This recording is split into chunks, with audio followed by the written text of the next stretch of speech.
there is a person you might know. She wakes up most mornings before her alarm goes off, not because she is rested, but because something inside her will not stay quiet. She lies there in the dark, staring at the ceiling, and she cannot name what she is feeling. It is not exactly sadness. It is not exactly fear. It is something heavier and stranger than either of those words, a kind of aching pressure behind the sternum, like something enormous is trying to push its way through a door that has been held shut for a very long time. She goes through her day. She smiles at the right moments. She handles what needs to be handled. But there is always this low, persistent hum underneath everything. This sense that she is living one version of her life while the real version, the one she was actually built for, is waiting somewhere just out of reach.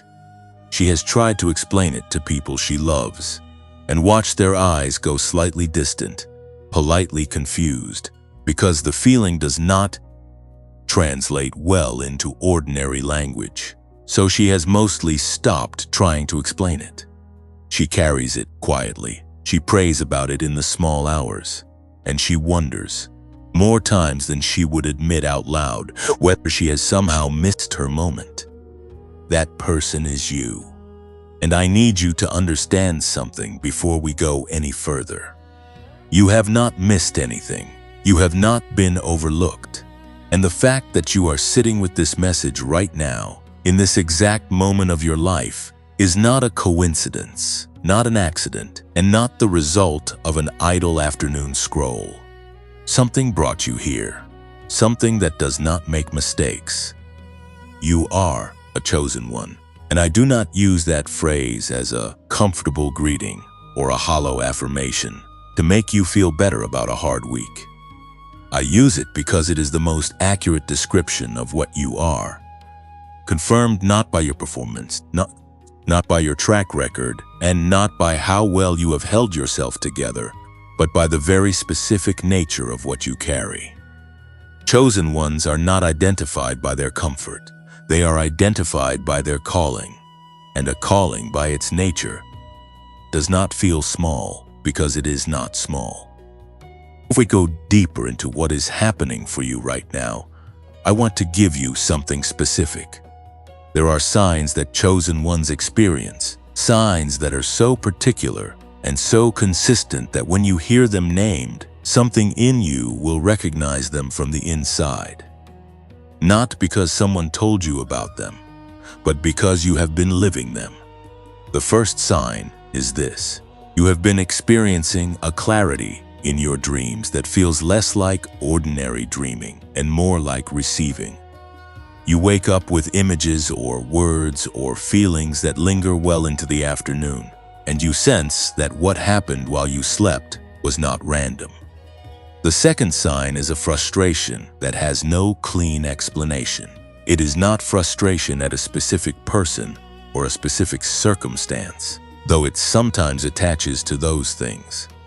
It is a frustration that feels almost existential, like something deep in you knows you are capable of more than what your current life is expressing, and the gap between what is and what could be creates a constant, restless ache. The third sign is that ordinary environments have started feeling strange to you. Rooms you have sat in for years, conversations you have had dozens of times, people you have known your whole life. Somewhere in the last season, something shifted, and the familiar started feeling like a coat that no longer fits, and you do not know whether to keep wearing it or set it down. The fourth sign is that the same message has been finding you from multiple directions. A phrase in a song, a line in something you read, something a stranger said that stopped you mid-stride, something in a dream. The same essential truth keeps arriving through different doors, and you have started to wonder whether you are meant to pay attention. The fifth sign is this: deep within you, past the exhaustion and the doubt, and the years of trying to figure it out, there is a yes that will not die. You have tried to quiet it. You have told it to be reasonable, but it is still there. That unshakable interior agreement with something you cannot fully see yet. A yes that preceded your understanding of what you were saying yes to. You are not broken. You are not behind. You are not being punished for something you cannot name. What you are experiencing is the unmistakable interior signature of a soul that was built for something specific and is now being activated for it. Heaven has not been watching you with impatience or disappointment. Heaven has been watching you with the focused attention of someone who knows exactly what they made and exactly what it is for. Every moment of confusion, every season of stillness, every morning you woke up before your alarm with that unnamed pressure in your chest, all of it has been part of a preparation so precise that it could only be described as divine. You are an earth angel. You are part of a plan that was written before your name had to sound. And this message, right now, is not arriving early and it is not arriving late. You have not been waiting for this moment. This moment has been waiting for you. Something has been sitting on your chest for longer than you have told anyone. Not just the waiting itself, but the specific weight of waiting, without being able to explain why the waiting feels so significant. Other people around you are moving through their lives, making decisions, building things, celebrating milestones, and you are standing in what feels like the same place you were standing in a year ago, or 2 years ago, or longer. And the most isolating part is not the stillness itself. The most isolating part is that from the outside, your life looks functional. It looks managed. It looks, to most people who see it, like it is fine. But you know what is happening on the inside. You know the specific texture of what you are carrying. And no one, not a single person in your immediate circle, has been able to name it for you in a way that made you feel truly seen. I want to try to name it now. Not in general terms. Not in the kind of soft, sweeping language that could apply to anyone who has ever had a hard week. I want to name it precision, because you deserve precision, and because something in you has been waiting for someone to get it exactly right. There are 4 signs that people in a season of waiting will recognize, and I want to walk through each one slowly, because each one matters. The first is a sudden wave of sadness about the past that arrives without warning and without an obvious trigger. You are doing something ordinary, washing dishes, driving a familiar road, sitting in a meeting, and without any invitation, a wave of grief moves through you that is specifically about time. Not about one lost thing, about the accumulation of lost things. The years that passed while you were trying to figure out what was wrong with you. The relationships you pulled back from because you did not have the energy to explain yourself. The versions of yourself you set down along the way because they felt too vulnerable to keep carrying in a world that kept asking you to be practical. That wave is not depression. It is not a sign that something is wrong with your nervous system. That wave is your soul doing an honest accounting of what the waiting has cost you, and that accounting is sacred, even when it hurts. The second sign is that familiar places and people have suddenly started feeling heavy and strange. The coffee shop you loved, the friend group you have belonged to for years, the family home, the neighborhood. Somewhere in the last season, something shifted, and what used to feel comfortable began to feel not exactly wrong, but misaligned, like a shoe that was the right size last year and now presses in all the wrong places. You have probably tried to push through that feeling. You have probably told yourself that you are being ungrateful or oversensitive, or that you need to give it more time. But it keeps coming back, and I want to offer you a different way of understanding it. When God is about to move you into something new, He makes the old environment uncomfortable, not as punishment, Not because there is anything wrong with where you have been, but because if the old environment still felt like home, you would never take the step toward what is next. The discomfort is directional. It is pointing you somewhere. The third sign is a recurring dream about an unopened door. For some of you, this is literal. You have had the dream more than once, maybe many times, a door in a hallway or a room or a landscape, and you are standing in front of it, and you know something is on the other side, and you have not opened it yet. For others, the image is not literally a door, but it carries the same quality, a threshold you are standing at, a boundary between where you are and where you have been shown you could go. And there is something in the dream that feels like waiting for permission, waiting for the right moment, waiting until you are sure. I want to tell you something about that door. You have already been given permission. What has been holding you at the threshold is not a lock on the door. It is the weight of the years you have been carrying, the accumulated evidence of times when you stepped towards something, and it did not go the way you hoped, and your nervous system learned to hesitate. But the door in the dream is not a warning, it is an invitation. And the reason it keeps appearing is because the invitation has not expired. The fourth sign is that the same message has been arriving from many different places at once. A phrase in a conversation you were not even fully paying attention to. A line in something you read at 2 in the morning because you could not sleep. A song that came on at exactly the moment you needed it and said exactly the thing you needed to hear. A message like this one, which you arrived at through a chain of small choices that you could not have predicted. The same essential truth keeps finding you through different channels, and each time it finds you, something in you responds with a recognition that goes deeper than thought. That is not coincidence. That is not the algorithm. That is heaven being insistent. Because heaven knows that chosen ones sometimes need to hear the same thing 7 times before they will finally allow themselves to believe it applies to them. Now I want to speak directly to the pain underneath all 4 of those signs. Because naming the signs without acknowledging the pain would be incomplete. You have not slept well in a long time. Not just poor sleep in the clinical sense, but the particular kind of restlessness that comes from a soul that cannot fully settle because it knows it has not yet arrived where it is going. You lie down tired and you wake up tired, and the tiredness is not just physical. It is the tiredness of someone who has been carrying something heavy for a very long season without being given a clear place to set it down. You have been lonely in a way that other people around you do not fully understand.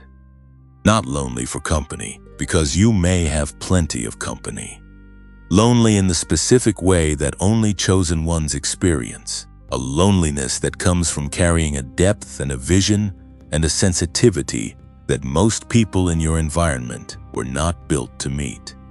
You have sat in rooms full of people and felt completely alone, not because there is anything wrong with the people in those rooms, but because what you carry requires a particular kind of companionship that you have not yet fully found. You have felt wronged, not necessarily by any one specific person or event, though there may be those too, but wronged in a broader sense, the sense that you have worked hard and waited long and held on faithfully, and the return has not matched the investment. And that feeling is valid. I am not going to ask you to reframe it right now. I am going to ask you to sit with it for just a moment, because sitting with it honestly is the first step toward understanding what it actually is. Here is what I need you to understand about this season of waiting. The story you have been told about waiting, whether you were told it directly or absorbed it from the culture around you, is that waiting is what happens when you are not yet ready or not yet good enough. or when God is displeased with something about your situation and needs you to earn your way to the next chapter. That story is wrong. Completely, fundamentally, and harmfully wrong. Waiting is not a punishment. Waiting is not evidence of failure. Waiting is not God's way of expressing disappointment. Waiting is positioning. It is the deliberate, intentional placement of a chosen soul in exactly the conditions required to develop what that soul needs for what is coming. A surgeon does not become a surgeon by skipping the years of training because the training felt slow. An athlete does not arrive at the championship by bypassing the seasons of preparation because the preparation was uncomfortable. And you do not arrive at the fullness of what God has built you for by skipping the season in which He is building it. You have not been abandoned. You have been positioned, and there is a significant difference between those two experiences. Even when they feel identical from the inside, there is a difference between being overlooked and being placed. Being overlooked means you were considered and found insufficient. Being placed means you were chosen for a specific location, in a specific season for a specific reason, and the location may not look impressive from the outside, and the season may feel quiet and unremarkable, but the placement is not accidental. It is strategic. God does not make careless placements. When He puts a chosen one in a quiet season, in a period of apparent stillness, in a place that feels like the margins rather than the center, it is because the thing He is preparing requires exactly that environment, that kind of soil, that quality of silence. You have not been placed in the margins. You have been placed in the preparation ground. Now, I want to ask something of you. If these words have found something in you tonight, if you have recognized yourself in any of what has been named here, if you felt your chest shift or your eyes fill or your breath slow down when something landed exactly right, I want you to type the words "I see it" in the comments. Not because it means anything to an algorithm, because it is an act of acknowledgement. Because saying it out loud, even in text, even to strangers, is a way of telling yourself that you see what is happening, that you are not going to dismiss this one, that you are going to let this land. And if this message has given you something real tonight, something you have been needing to hear and could not find anywhere else, I want to gently ask you to consider supporting the work that makes these messages possible.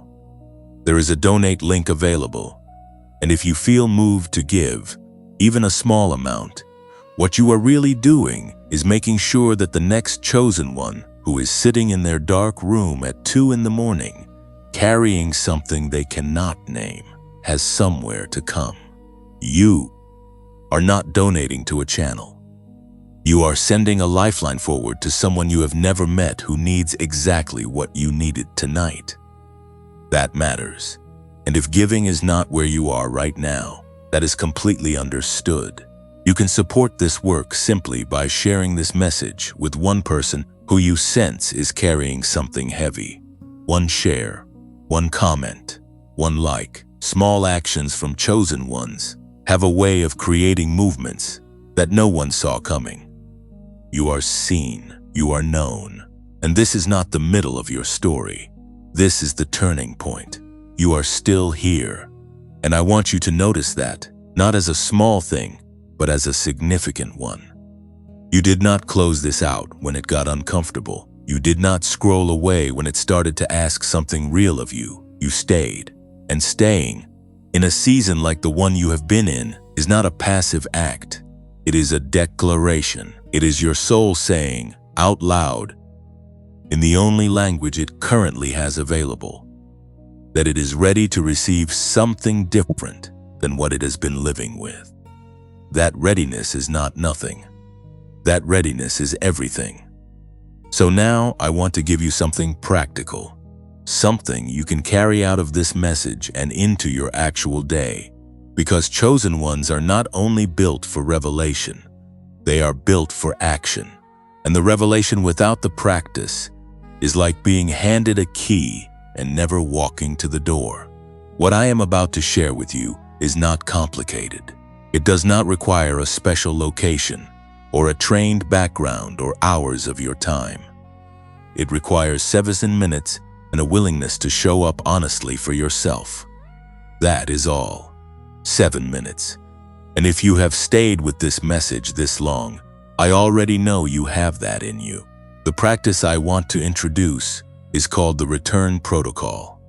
It is a 3-step process, and I am going to walk you through each step slowly and carefully so that when you go to do it on your own, it feels like familiar ground rather than unfamiliar territory. This is not a meditation in the traditional sense, though it shares some qualities with deep meditative states. It is not a prayer in the traditional sense, though it opens a quality of interior space that prayer practitioners will recognize immediately. It is its own thing, a specific sequence designed to bring the activated mind into alignment with what your soul already knows and your body already carries. Let me walk you through it. Step 1 is this. Before you do anything else, before you close your eyes, before you slow your breathing, before you try to arrive anywhere different than where you currently are, I want you to bring to mind one thing that did not happen and be grateful for it. I know that sounds counterintuitive. We are accustomed to gratitude practices that ask us to name what we have, what went right, what arrived. This is different. This step asks you to identify one thing that did not come through, one door that did not open, one relationship that did not work out, one opportunity that passed without landing, one version of your life that did not materialize, and to find gratitude for its absence.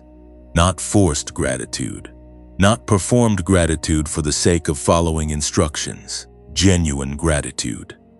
The kind that requires you to look honestly at the thing that did not happen and ask yourself what its absence protected you from. What did that closed door keep you out of that would have cost you something you cannot afford to lose? What did that relationship, not becoming permanent, preserve in you that you are only now beginning to understand the value of? What did that season of not arriving create space for that something far more aligned is now walking into? This is not a small exercise. I want to be honest with you about that. For some of you, this first step will take the full 7 minutes on its own, at least in the beginning, because finding genuine gratitude for what did not happen requires a degree of trust in the story you are inside of. And trust is something that gets rebuilt slowly after it has been tested. That is all right. You do not need to rush through step 1 to get to step 2. Step 1 is its own complete act. Sit with it. Let it be real. Let the gratitude be earned rather than performed. Because the gratitude you find in step 1 is not just an emotional exercise.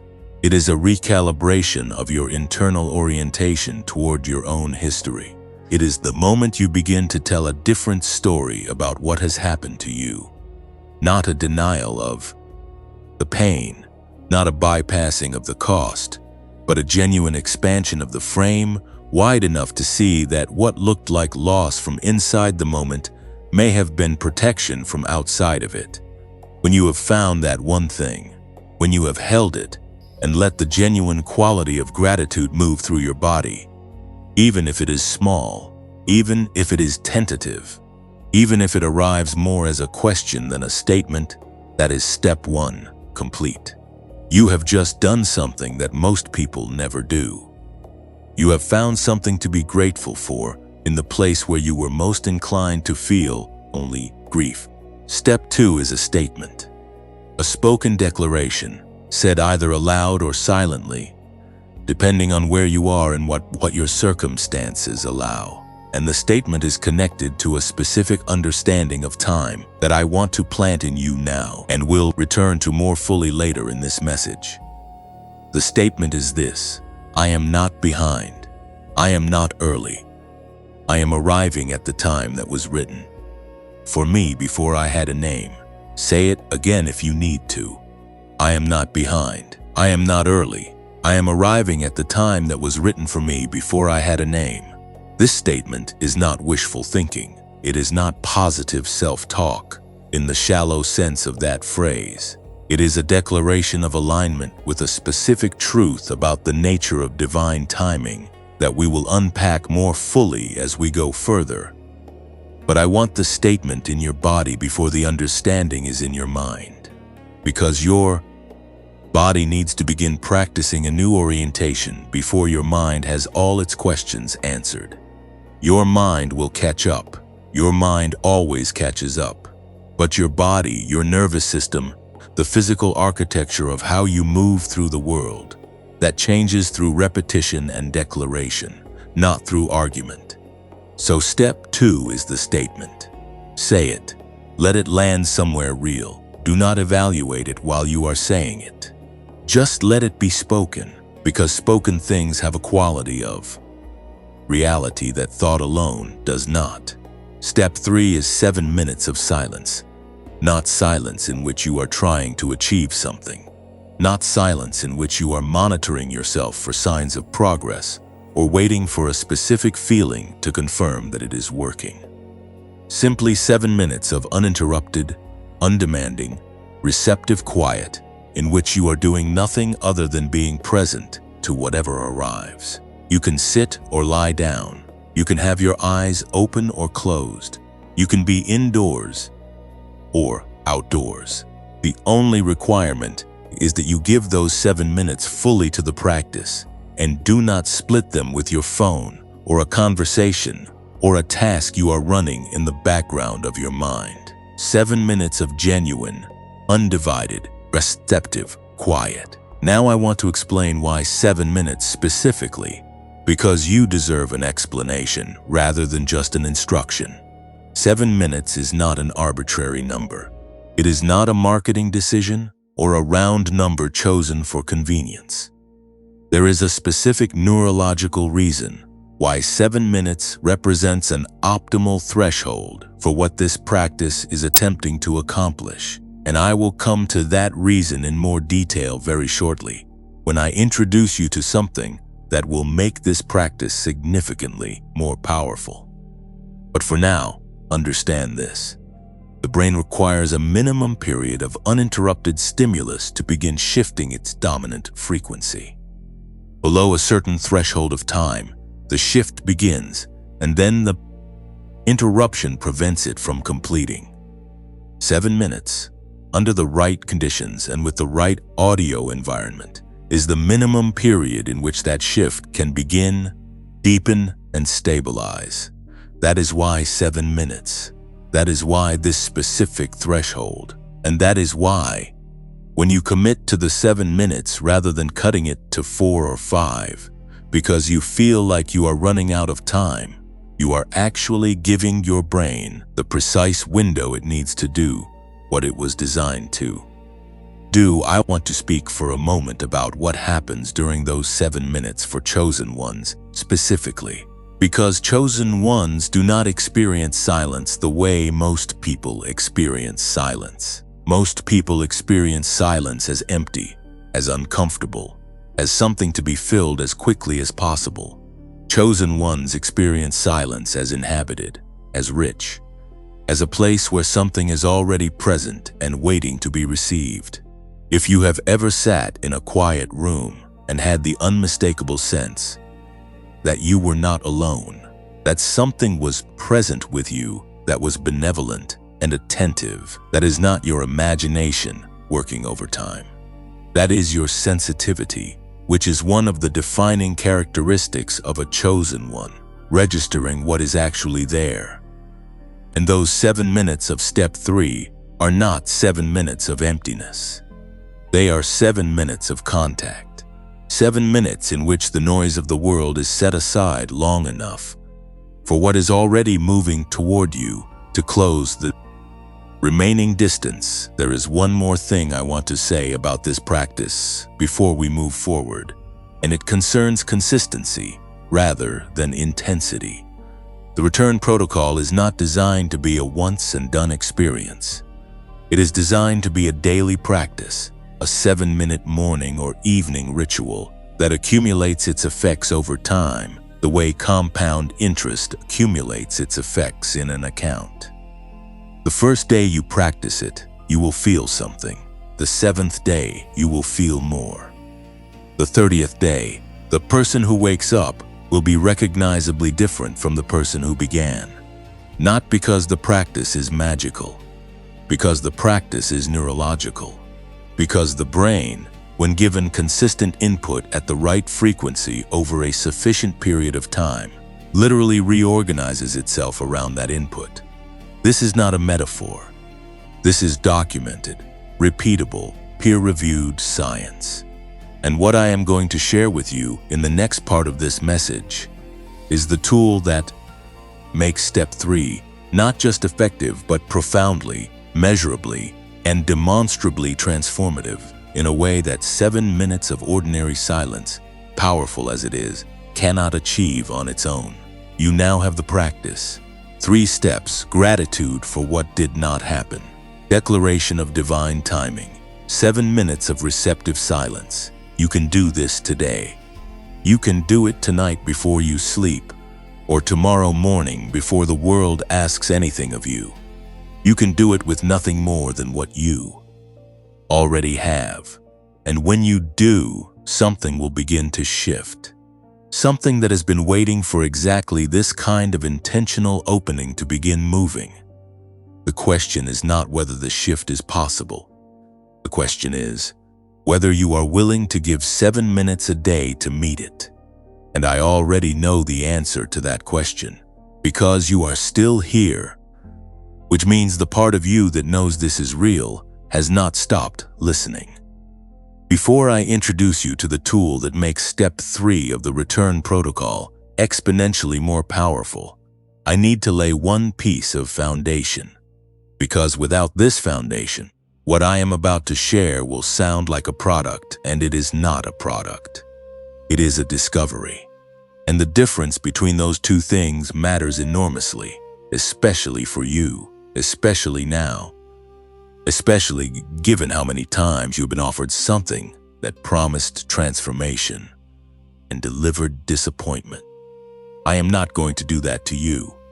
What I am going to do is give you the science first, then the story, then the tool, in exactly that order, so that by the time we arrive at the tool itself, you will understand not just what it does, but why it works. And that understanding will make everything that follows land differently than it otherwise would. Here is the foundation. Chosen ones carry a specific frequency. This is not a poetic statement. This is a neurological one. Research into the brain.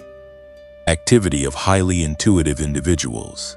Individuals who demonstrate what scientists cautiously describe as unusual perceptual sensitivity, unusual creative capacity, and unusual ability to access non-linear solutions to complex problems, has consistently identified a particular brainwave pattern as the common thread. That pattern is associated with what neuroscientists call the gamma frequency range, operating at approximately 40 cycles per second and above. Gamma is the frequency at which the brain is doing its highest order processing. It is the frequency associated with moments of insight, with the sudden clarity that arrives after a long period of searching, with what researchers have described as the eureka state. The moment when something that was scattered and confused suddenly coheres into a single clear understanding.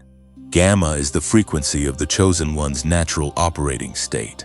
And here is what the research also shows. In most adults, gamma activity is suppressed. Not absent, suppressed. Pushed down by stress, by chronic overstimulation, by the accumulated neurological weight of living in a world that demands constant reactivity and rarely creates the conditions for deep, receptive quiet. The frequency is still there. It has not gone anywhere, but it is buried under layers of cortisol and noise. and the specific kind of mental exhaustion that comes from being a highly sensitive person in an environment that was not designed for highly sensitive people. This is the bridge between what you are spiritually and what is happening in you neurologically. You were built to operate at gamma. Your sensitivity, your depth, your capacity for vision and intuition and creative insight, these are not personality quirks. They are the behavioral expression of a brain that is wired for a frequency that most people rarely access. And the reason the waiting has felt so frustrating, the reason the season of preparation has felt so disorienting, is in part because you have been trying to navigate a high frequency calling through a suppressed frequency brain. The gap between what you were built for and what your nervous system has been able to access in the middle of a hard season has created exactly the kind of interior turbulence you have been living with. And there is a way to close that gap. A precise, researched, and remarkably simple way. The person who discovered it is a neuroscientist named Dr. James Rivers. Dr. Rivers spent more than 30 years studying the relationship between brainwave frequencies and human performance, creativity, and what he describes in his research as accelerated cognitive and intuitive capacity. His work was conducted in affiliation with some of the most rigorous scientific institutions in the world, including connections to research programs at MIT and to studies that were originally commissioned by NASA, which had a vested interest in understanding how to optimize human cognitive performance under extreme conditions. What Dr. Rivers and his colleagues found over the course of thousands of hours of research and a study that spanned more than 3,000 days of accumulated data was something that the scientific community had long suspected but never been able to operationalize in a simple, accessible form. They found that the brain's dominant frequency can be shifted deliberately, consistently, and safely through targeted audio stimulation, that the right combination of sound, frequencies, delivered through a specific protocol can guide the brain from its default stress-reactive state into the elevated, high-performance frequencies associated with gamma and theta activity, and that this shift can occur in a remarkably short window of time. 7 minutes, to be precise. The mechanism is called brainwave entrainment, and it works through a principle that the brain itself is built around, which is the principle of frequency following. When the brain is exposed to a rhythmic external stimulus at a specific frequency, it has a natural, documented tendency to synchronize its own electrical activity with that frequency. This is not a hypothesis. It has been observed in laboratory conditions, replicated across multiple studies, and documented in peer-reviewed literature for decades. The brain is, among other things, a frequency-following instrument. It is designed to resonate with its environment, and what Dr. Rivers and his team did was to reverse engineer that capacity into a deliberate protocol using two specific audio technologies. The first is binaural beats, which are created by playing two slightly different frequencies simultaneously, one in each ear, causing the brain to perceive and then synchronize with the mathematical difference between them. The second is isochronic tones, which are single tones that pulse at a precise rate, creating a rhythmic stimulus that the brain can follow without the requirement of stereo headphones. Together, layered with precision and calibrated through years of testing, these two technologies create an audio environment that guides the brain gently, consistently, and without effort on the part of the listener into the theta and gamma states associated with the highest levels of human creativity, intuition, learning, and cognitive performance. And this is why 7 minutes is the threshold. 7 minutes is the minimum period required for the entrainment process to complete its initial cycle. Below 7 minutes, the brain begins to shift and then stabilizes back into its default pattern before the new frequency has had time to consolidate. At 7 minutes, under the right audio conditions, the shift completes. The brain settles into the new frequency, and the effects, including increased clarity, heightened intuition, deeper calm, and an expanded sense of creative access, persist for hours after the audio has ended. This is what Dr. Rivers built. He called it the Genius Wave. And the name is not hyperbole. It is a description. It is a 7-minute audio track encoded with the precise frequencies required to activate the theta and gamma brainwave patterns, calibrated through more than 30 years of research and designed to be used exactly the way Step 3 of the Return Protocol describes. You put on your headphones, you press play, and for 7 minutes, the audio does the neurological work that years of meditation practice, advanced breath work, or expensive neurofeedback sessions are typically required to achieve, not because it is a shortcut in the diminishing sense of that word, but because it is a precision instrument, because it was built by someone who spent 3 decades learning exactly what the brain needs, in exactly what sequence, at exactly what frequency, to access what it was always capable of accessing. Now, I want to tell you about someone who sat exactly where you are sitting. Her name was Sandra, and she came to the Genius Wave after what she described as the most exhausting year of her life. She had lost a job she loved, ended a relationship that had taken everything she had to build, and found herself at 51 years old starting over in a way she had never anticipated and did not feel equipped for. She was not sleeping. She was not creating. She described her inner life as static, like a radio that could not find its station. She was skeptical of the audio. She said so directly, but she was more tired of feeling stuck than she was afraid of trying something new. She used the Genius Wave every morning for 3 weeks. In the 3rd week, she told Dr. Rivers in a written testimonial, she woke up one morning and the static was gone.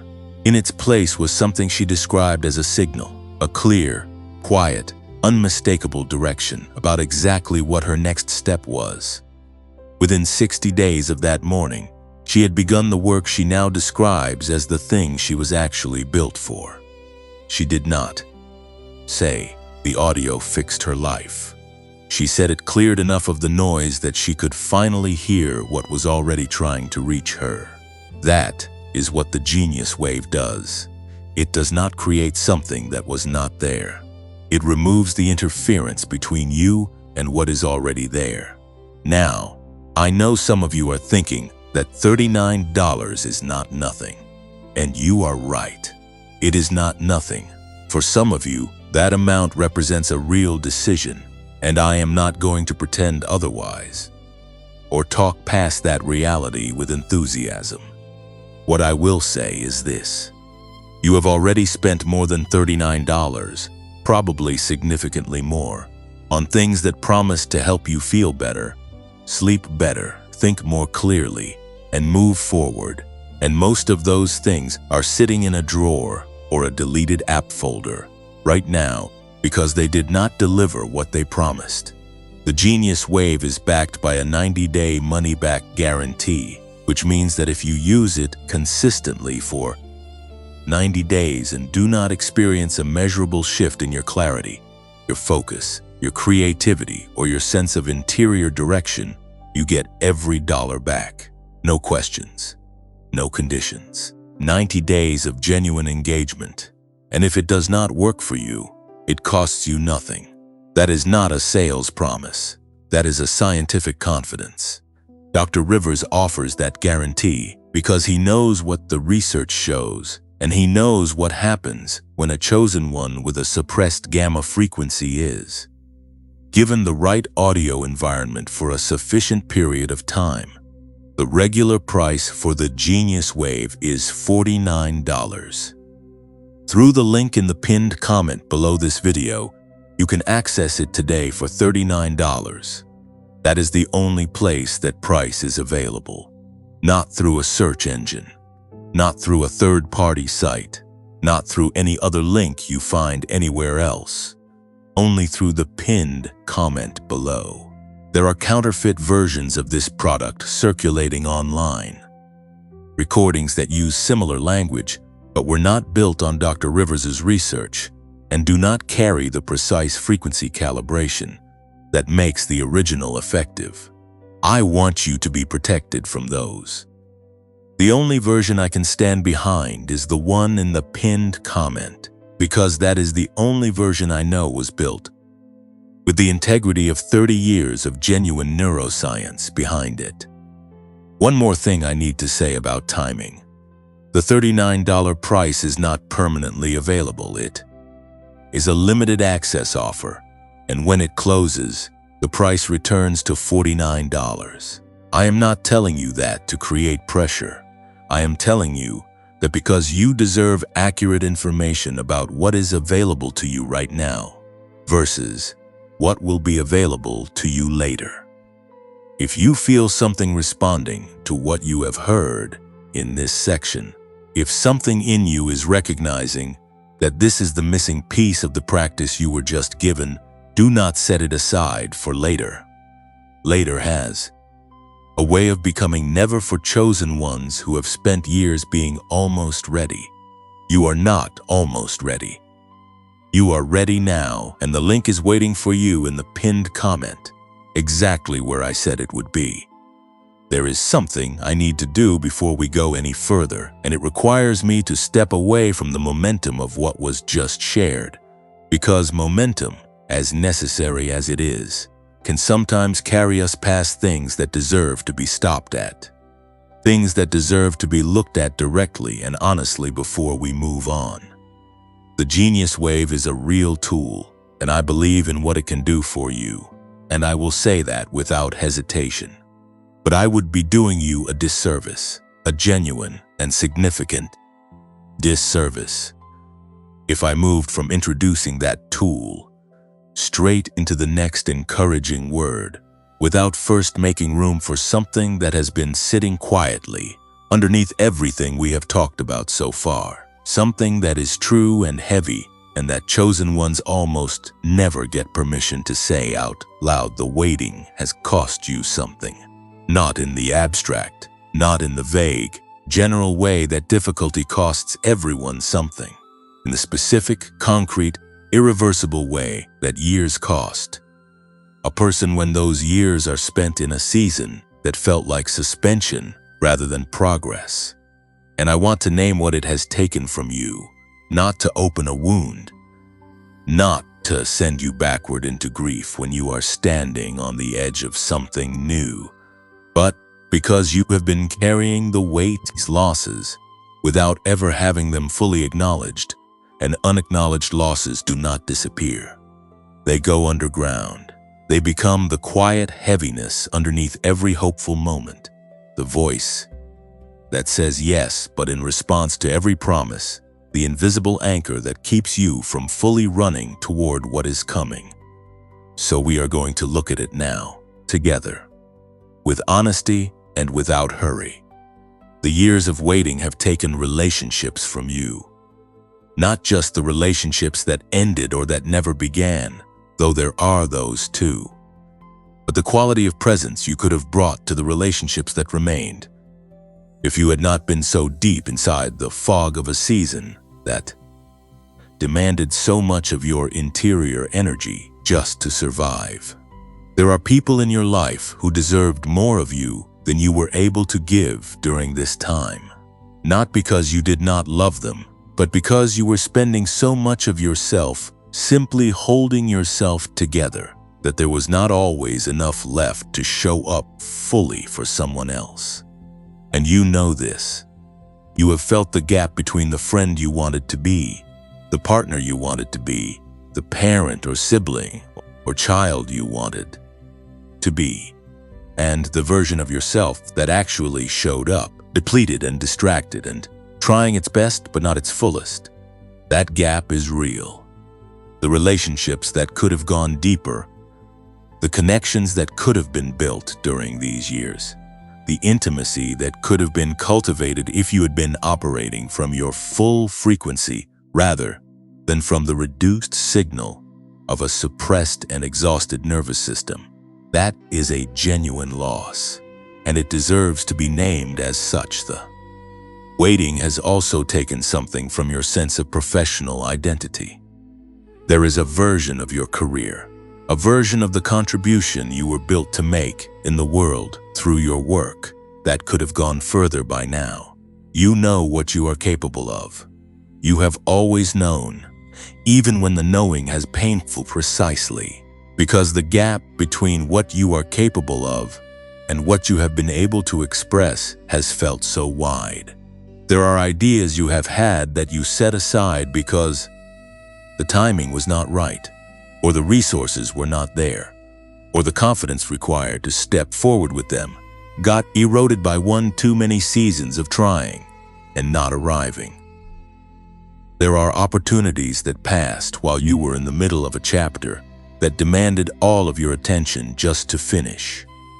There is a professional self that has been waiting, just as you have been waiting, for the conditions that would allow it to finally step forward without apology.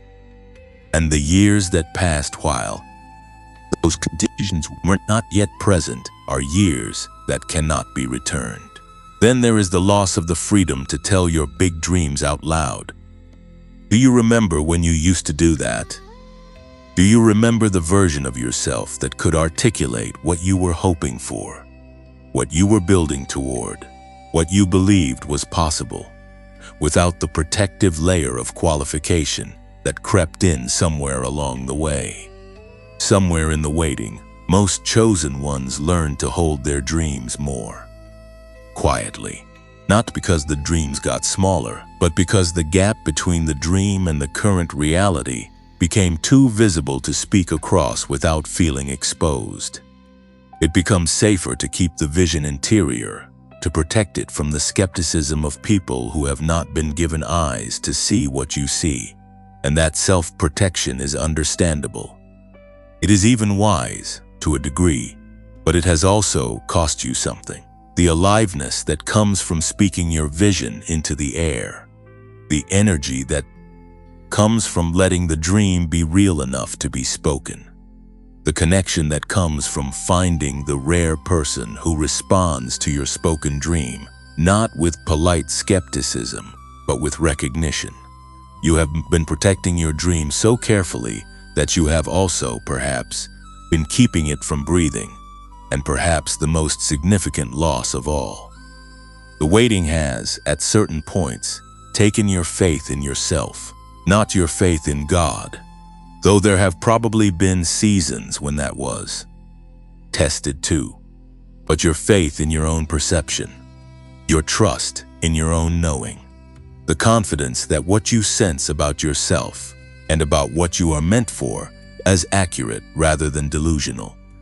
There have been moments in this season, moments you have probably not shared with anyone, where the question has not been whether God has a plan, but whether you have somehow misread what your part in that plan is supposed to be, whether the sense of calling that has driven you forward is real, or whether it is something you have constructed to make the difficulty feel meaningful. That doubt, the doubt that turns inward and questions not just the circumstance but the self, is the deepest cost of a long season of waiting.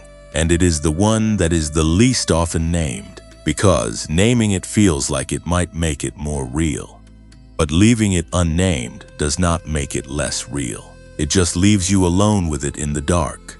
I am naming it now, so you are not alone with it anymore. There is a man in the ancient story whose name was Joseph.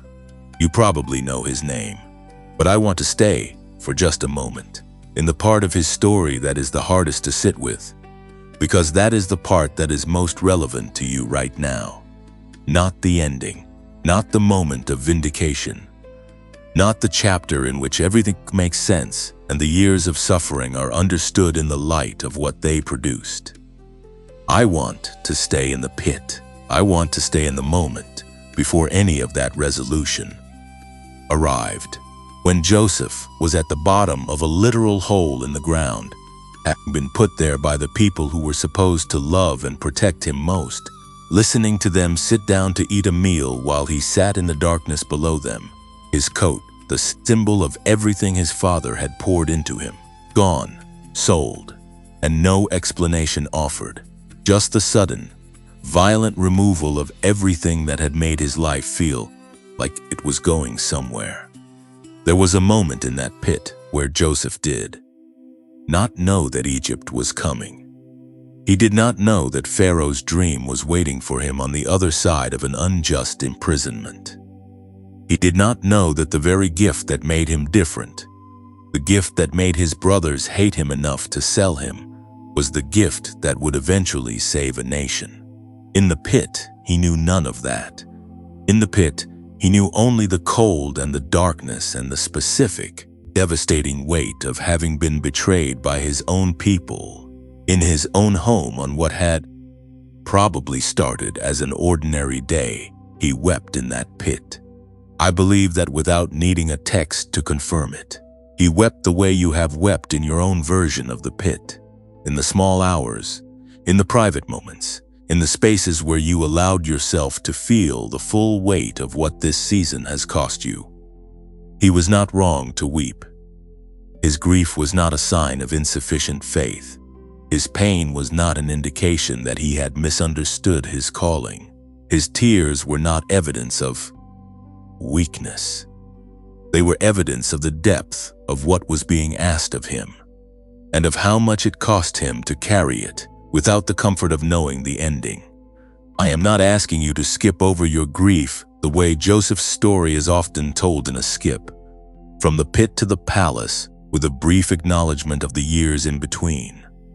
I am asking you to sit in the pit just for this moment and let it be what it was. Let the cost be real. Let the years be counted honestly. Let the losses be named, without immediately reassigning them as blessings in disguise, because some of them were not blessings in disguise.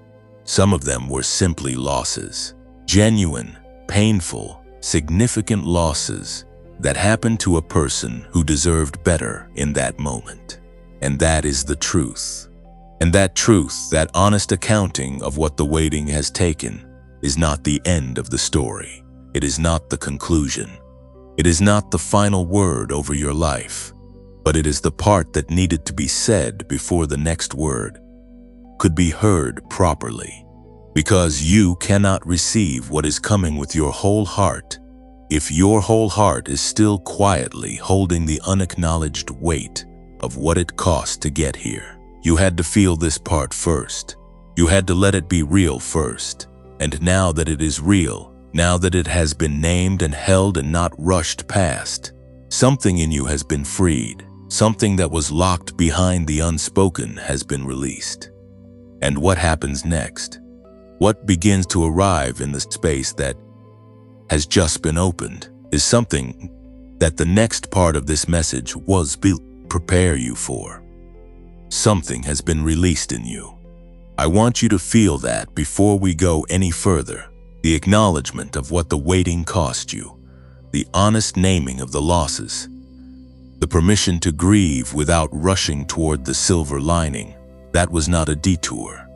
That was a necessary clearing, a deliberate emptying of the space that has been occupied by unprocessed weight, because what I am about to offer you requires room.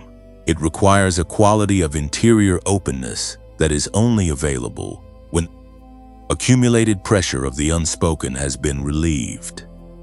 You have done that work now, and what comes next is not a reward for doing it. It is simply what becomes visible when the obstruction is removed.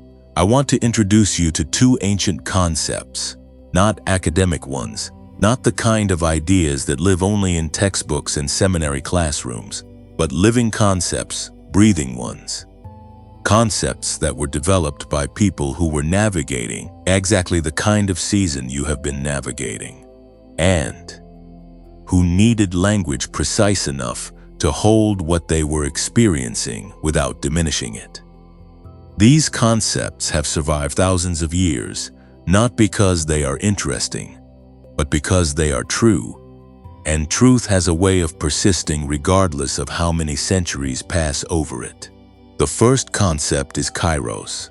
In the ancient Greek world, there were two distinct words for time, and understanding the difference between them is one of the most clarifying things a chosen one, in a season of waiting, can do. The first word was chronos. Chronos is the time you measure with a clock. It is sequential, mechanical, indifferent. It moves at the same rate for everyone, regardless of circumstance, regardless of readiness, regardless of what is happening beneath the surface of the observable world. Chronos is the time that has been passing while you waited. It is the time that filled in the calendar squares and accumulated into months and years that looked, from the outside, like nothing was happening. Chronos is the time that the world uses to evaluate you, to assess whether you are ahead of schedule or behind it, to determine whether your life is measuring up to the rate of progress that the culture around you considers acceptable. And Chronos, for chosen ones in a preparation season, is often a source of significant pain, because Chronos does not know the difference between a person who is wasting time and a person who is being prepared for something that time cannot contain. The second word was kairos, and kairos is something altogether different. Kairos is not measured in minutes or months or years.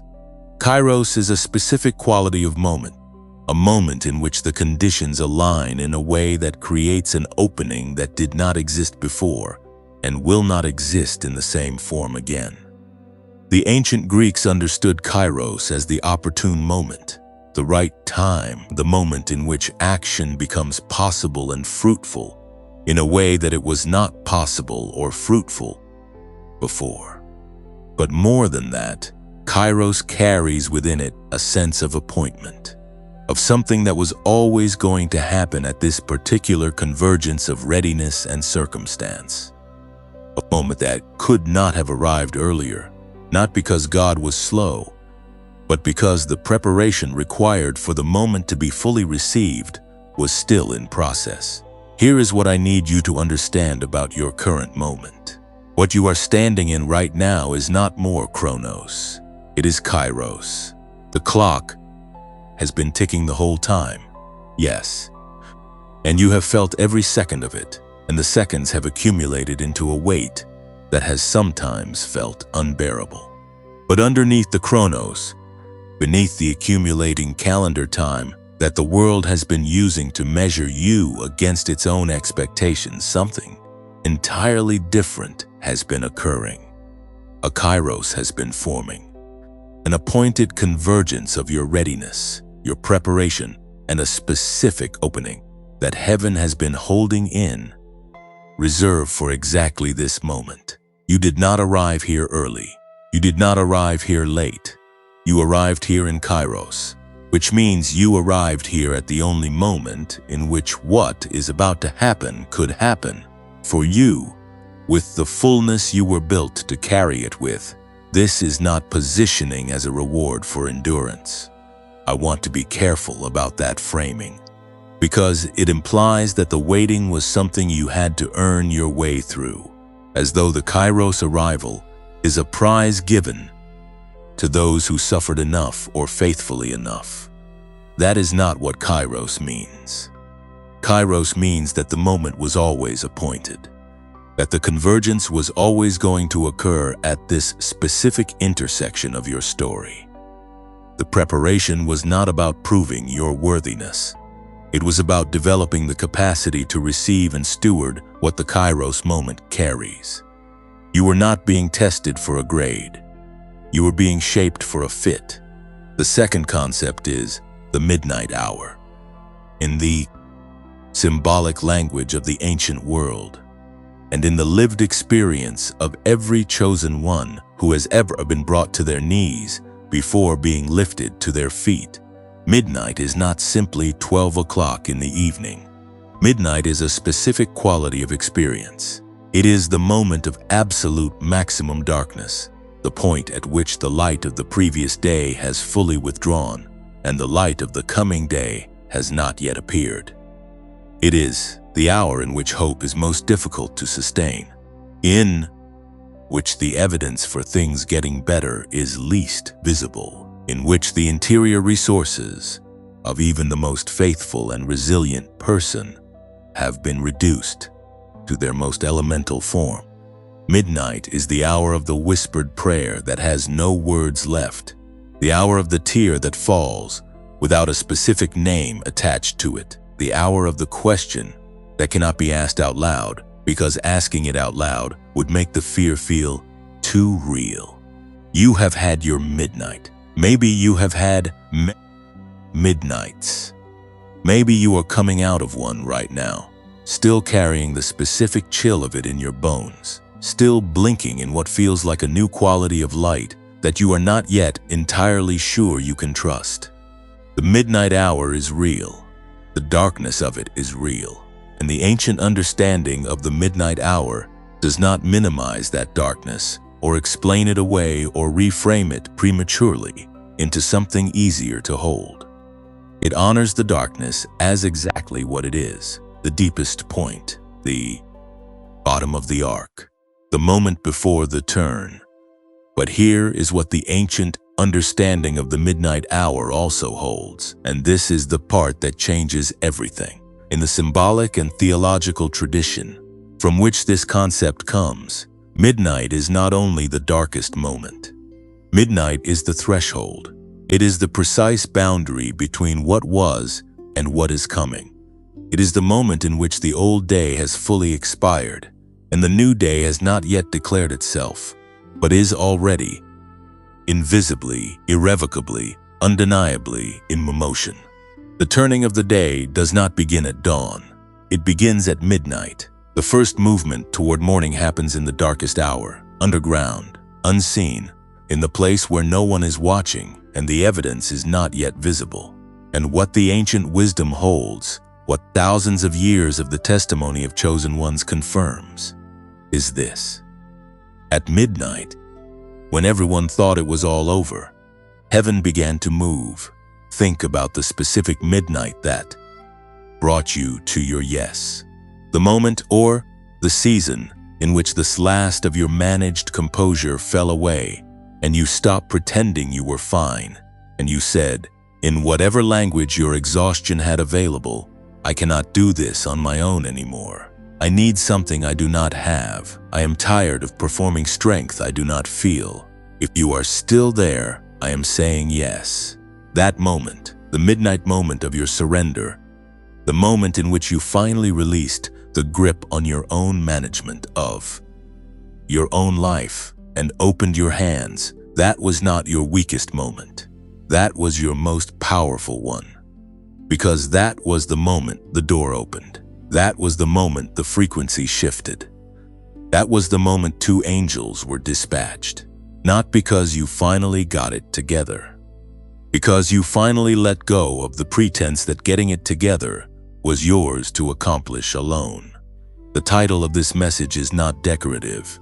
Two angels have arrived because you finally said yes to his call. And I want you to understand what the arrival of those angels means in practical, lived terms. Because the arrival is not primarily about supernatural visitation, though it may include that. The arrival of angelic assignment in a chosen one's life looks like this. Doors that were sealed begin to show gaps of light around their edges. People who carry the specific qualities required for the next chapter of your life begin to appear in your environment through chains of circumstance that you could not have engineered. Resources that were unavailable during the preparation season begin to become accessible, not all at once, but with a consistency and a timeliness that carries the unmistakable quality of being arranged rather than accidental. The interior static that has been obscuring your sense of direction begins to clear, not dramatically, Not in a single moment of blinding clarity, but steadily, like a fog that lifts gradually, to reveal a landscape that was there the whole time, waiting for the conditions to allow it to be seen. You said yes. Maybe you said it in a moment of desperation, rather than a moment of confident readiness. Maybe you said it through tears rather than through triumphant declaration. Maybe you are not entirely sure when you said it, or what it sounded like, or whether it counted. Let me tell you something about the yes that heaven responds to. It does not require a specific format. It does not require a particular emotional state. It does not require the right words, spoken in the right order, with the right amount of faith behind them. The yes that moves heaven is the one that is genuine, the one that comes from the place in you that has finally stopped negotiating and started surrendering. And if you are here, if this message has found you and you have stayed with it this long, then the yes has already been spoken. Maybe not out loud, but in the place that matters most, in the interior space where the real decisions are made, you have already said it, and heaven has already responded. What God has ordained, delay cannot cancel. The Kairos has arrived. The midnight has turned, and what moves now moves on your behalf. You can feel it, can you not? Something is different. Not dramatically different. Not the kind of different that announces itself with fanfare and obvious external change, but different in the way that the air feels different in the hour just before a long-awaited rain finally breaks. There is a shift in the quality of what surrounds you, a subtle but unmistakable change in the interior atmosphere, as though something that was holding its breath for a very long time has just quietly exhaled. That is not your imagination. That is not the emotional residue of having listened to something encouraging for the past several minutes. That is your nervous system registering something real, something that is actually happening in the unseen architecture of your life right now as you sit with this message. And I want to help you understand what that something is, what it is about to look like as it becomes visible, and what you need to do and not do during this specific and critical window of time. Because here is what chosen ones almost always get wrong at exactly this point in their journey. They feel the shift. They sense the movement. They register the change in atmospheric quality that signals something new is arriving. And then, in the absence of immediate visible confirmation, they talk themselves out of it. They apply the same skeptical framework that the world has trained them to apply to everything that cannot be immediately measured or verified. And they reduce what they are, feeling to wishful thinking, to emotional vulnerability, to the kind of hoping that they have learned through hard experience to be suspicious of. And in doing so, they take themselves out of the frequency of reception at precisely the moment when reception is most critical. They close the hand just as the gift is arriving. I need you to not do that. I need you to stay in what you are feeling right now, not naively, not with your critical faculties suspended, but with a deliberate and informed willingness to trust what your deepest knowing is registering. Because your deepest knowing has not been wrong about you. It has been telling you for years that you were built for something significant. And it has been right. And it is telling you something now. And it is right about that too. Let me tell you specifically what is moving toward you. Let me describe the 3 areas of your life that are about to undergo visible transformation, so that when the changes begin to appear, and they will appear, you will recognize them for what they are, rather than missing them, because they did not look the way you expected them to look. The first area is relationships, and what is about to happen here is something that might feel disorienting before it feels like the gift it actually is. The people who were assigned to your preparation season, The ones who belong to the chapter that is now closing are going to begin to create distance. Some of them will do this consciously and with a stated reason. Others will simply drift, gradually and without drama, like furniture that shifts slightly over time until one day you notice it is no longer where it used to be. And when this happens, when people who have been present in your life for a significant period of time begin to move toward the periphery, the temptation will be to chase them, to interpret the drift as a problem to be solved, to read their movement away as evidence of something you did wrong or something you lack. I need you to resist that interpretation with everything you have. Because what is actually happening is a sacred clearing. Heaven is creating space in your relational environment for the people who belong to the next chapter, the ones who carry the specific frequencies, the specific gifts, the specific kinds of understanding that the next season of your life requires.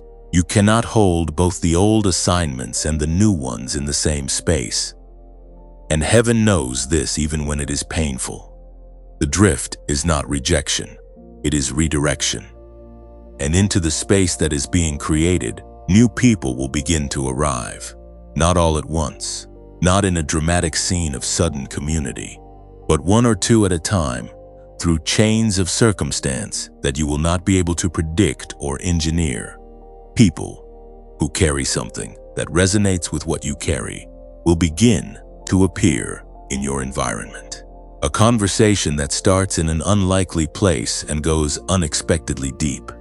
An introduction that seems accidental and turns out to be anything but. A person who says something that makes you think. Finally, on someone who understands, without you having to explain yourself for half an hour first. Pay attention to these arrivals. Do not dismiss them as coincidence. Do not let your protective instincts, honed by the relational losses of the preparation season, keep you from opening to what these new connections are carrying. The people heaven sends in the Kairos season are not like the ones who left. They are carrying something you need, and you are carrying something they need. And the meeting is not accidental. The second area is purpose. And here is what is about to happen in this area. The question that has haunted you for years. The question of what you are supposed to be doing, what your specific contribution is, what the particular shape of your calling looks like in practical daily terms, is about to answer itself. Not through a dramatic revelation delivered in a single moment of blinding clarity, though for some of you it may include a moment that feels close to that.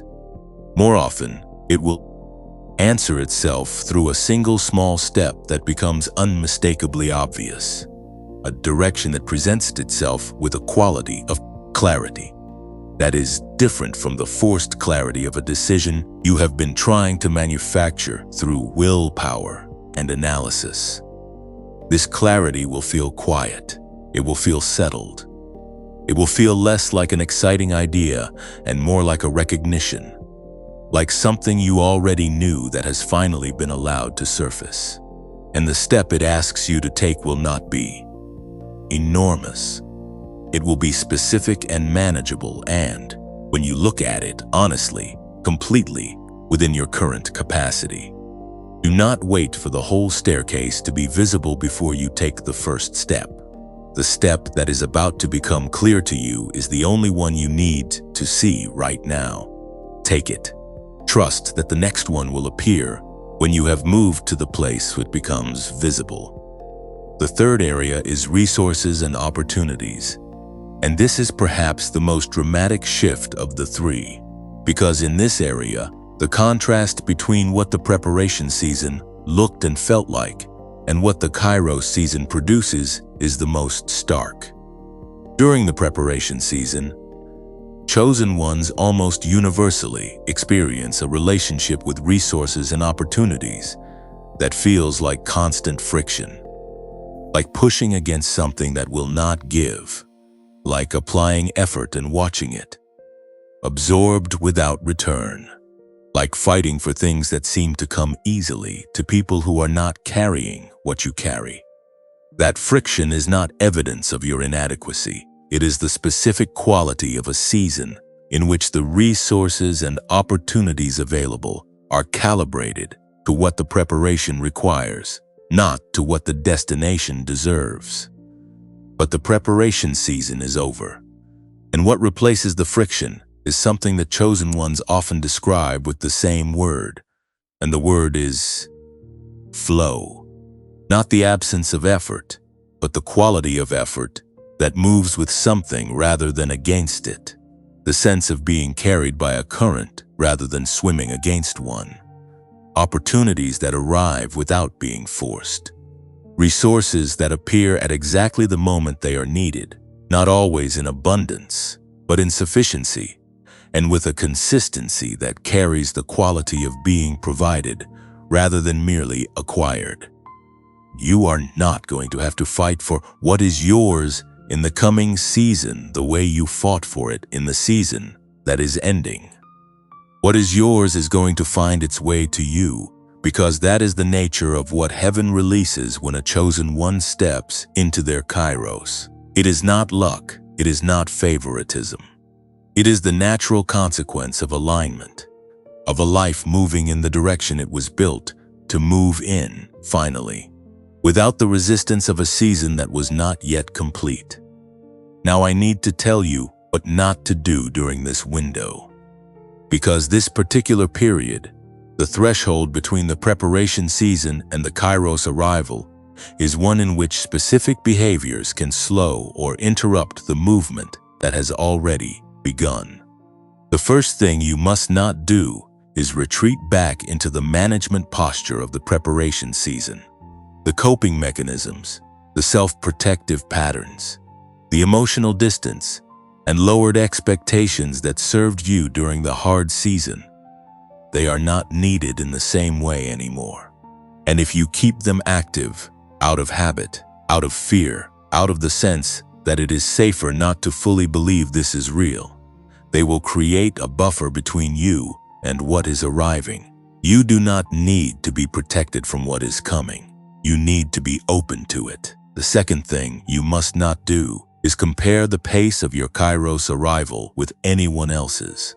What is happening for you is specific to you, calibrated to the particular shape of your calling and the particular nature of what you are being sent into. Someone else's breakthrough may look larger or faster or louder than yours.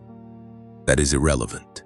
Your breakthrough is sized and timed for you, and comparing it to another chosen one's experience will only cause you to miss the beauty of what is specifically and personally yours. The third thing you must not do is stay silent about what you are sensing. Not with everyone. You do not need to broadcast the interior shift to people who do not have the capacity to receive it, but find one person, one safe person, and speak it out loud. Say, I think something is changing. I think Sitsikhavinji. Let it be real enough to be spoken, because spoken things have a quality of solidity that interior do not yet possess, and the kairos needs your verbal agreement to fully land. I want to invite you right now to do something specific. If you feel what I am describing, if something in your chest has been responding to this section with a quality of recognition that goes deeper than intellectual agreement, if your body knows, even if your mind is still processing, that what is being described is real and that it applies to you, I want you to type the word I receive in the comments. Not as a performance, as a declaration, as the spoken agreement of a chosen one who is standing at the threshold and is choosing, with full awareness, to step forward rather than retreat. And if this message has been carrying you through something tonight, if it has named what you needed named and held what you needed held, I want to gently ask you to share it, not for the sake of a number on a screen, but because somewhere in your circle there is another chosen one who is in the middle of their midnight hour, who does not yet know that the turning has already begun, who needs someone to send them exactly this message at exactly this moment. You could be the chain of circumstance through which heaven reaches them. One share, one moment of generosity from one chosen one to another. That is how this kind of message travels. That is how the right words find the right people at the right time. And that matters more than any algorithm ever could. Something is moving. You can feel it. Trust what you feel. What is moving toward you is not arriving into the same version of you that entered this season. And I need you to understand that, not as a compliment or an encouragement designed to make you feel good in this moment, but as a precise and important piece of information about who you actually are right now, standing at this exact threshold after everything this season has asked of you and everything you have given in response to what it asked. The person who began the preparation season and the person who is standing at the end of it are not the same person. They share a name, a face, a history, a set of memories. But in the interior architecture, in the quality of what is carried and how it is carried, in the specific gravity and groundedness and depth that only comes from having been tested and remaining, they are meaningfully, significantly, and irreversibly different. You need a name for who you have become. Not because labels define you, but because language creates reality. And naming the new self is an act of claiming it, of saying out loud to yourself and to whatever is listening that you know what this season has made of you, and you are not going to walk into the next chapter pretending it did not happen, or minimizing what it cost, or understating what it produced. You need a name that is true, and the name that is true for you, the name that most accurately describes what the preparation season has forged in the specific crucible of your particular journey, is this: you are a cycle breaker.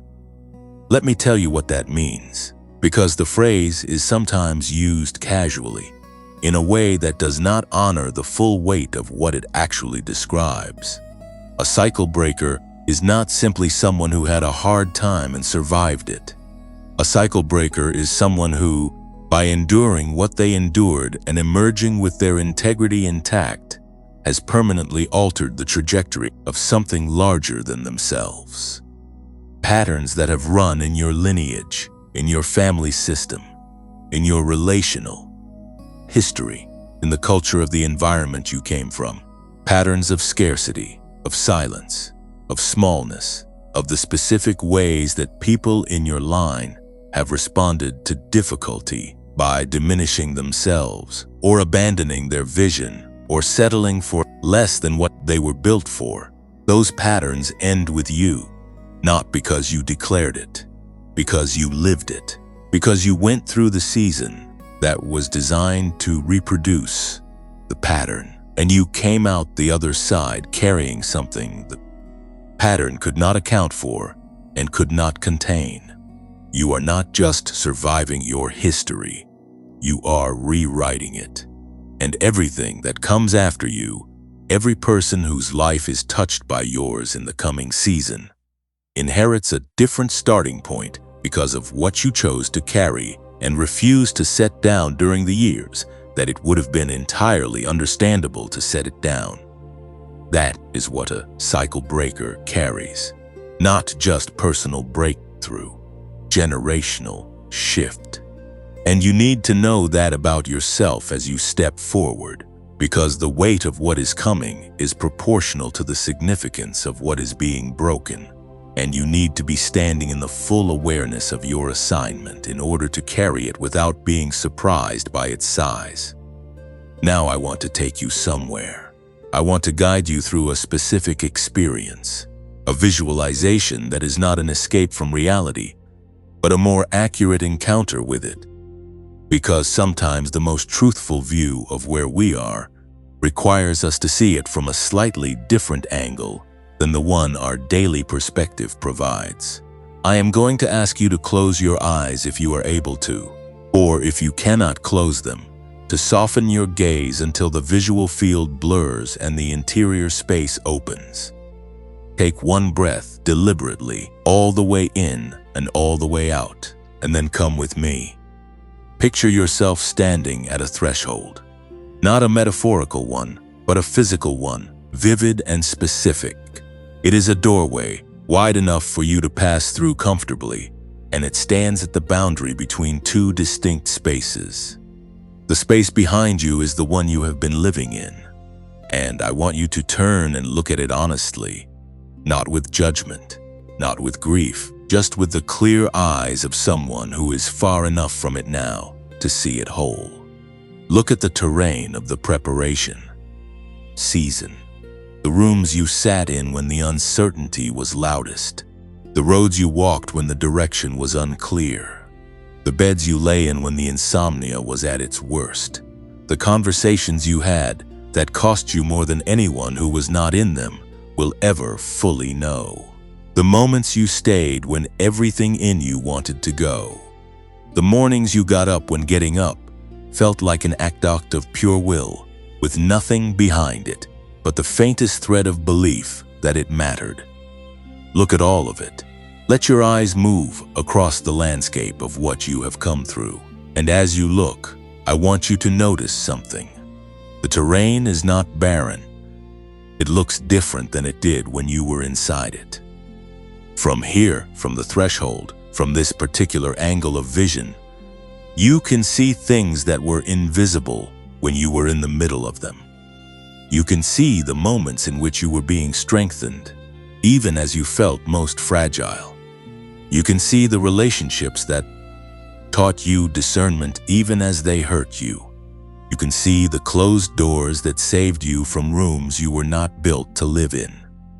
You can see the long silences that were not empty but full of a preparation so precise that it required exactly the duration it took.